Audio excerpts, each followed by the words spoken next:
Hi, welcome to our math. Today I'm doing a series of videos on inequalities and interval notation. So for these two problems, I need to solve for my variable. So to get c alone, I'm going to subtract 23 from both sides. And I'm going to use an arrow to remember that this is an inequality, not an equality symbol.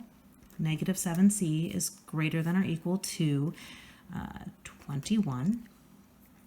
When I divide by negative 7, when you multiply or divide by negative, you need to flip the inequality sign. So the rule is if you multiply or divide by a negative number, flip the inequality symbol. Negative, not positive, negative. All right, so this flips over to be pointing to the left instead of the right. It's pointing towards the variable instead of the number. We have c is less than or equal to negative 3. If I graph this, I'm going to do a number line. I'm going to put in my negative and positive infinity, just so I remember when I get to my interval notation where these pieces go. I'm going to put in my negative 3. C is less than, so c goes this way.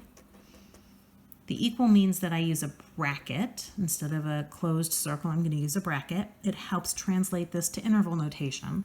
My interval notation is going to be parenthesis, negative infinity, negative 3, bracket. Okay, for my next problem, there are two ways of doing this, and I'm going to do it both ways and show you that they both work beautifully. The first is I'm going to take this negative 6 and I'm going to distribute it in. I'm going to get negative 6d plus 54 is greater than or equal to negative 12. Then I'm going to subtract 54 from both sides. Negative 6d is greater than or equal to, let's see, they're both negative, so we add them. And so 54 plus 12 is 66. When we divide by a negative, we flip the sign. So I'm going to divide by negative 6, and I'm going to flip this to be pointing the other direction. D is less than or equal to 11.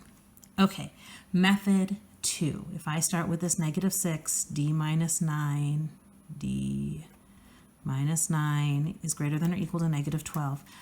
Because 6 goes into 12. So it takes a little bit of investigation. Because 6 goes into 12 and this is multiplication, the inverse of multiplication is division, I could actually start by dividing right away and flipping my sign.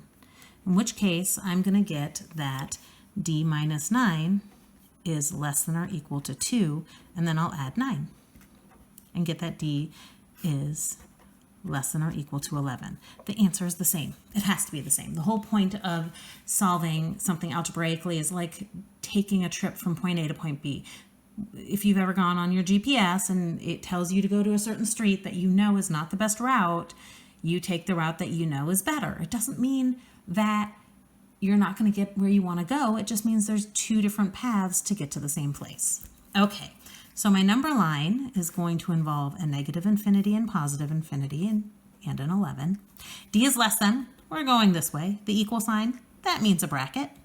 And this translates directly to our interval notation once again. Parenthesis, negative infinity, 11, bracket. All right, I hope you've enjoyed this video. Please subscribe to my YouTube channel, like my Facebook page, and I'll see you on the next video. Thanks.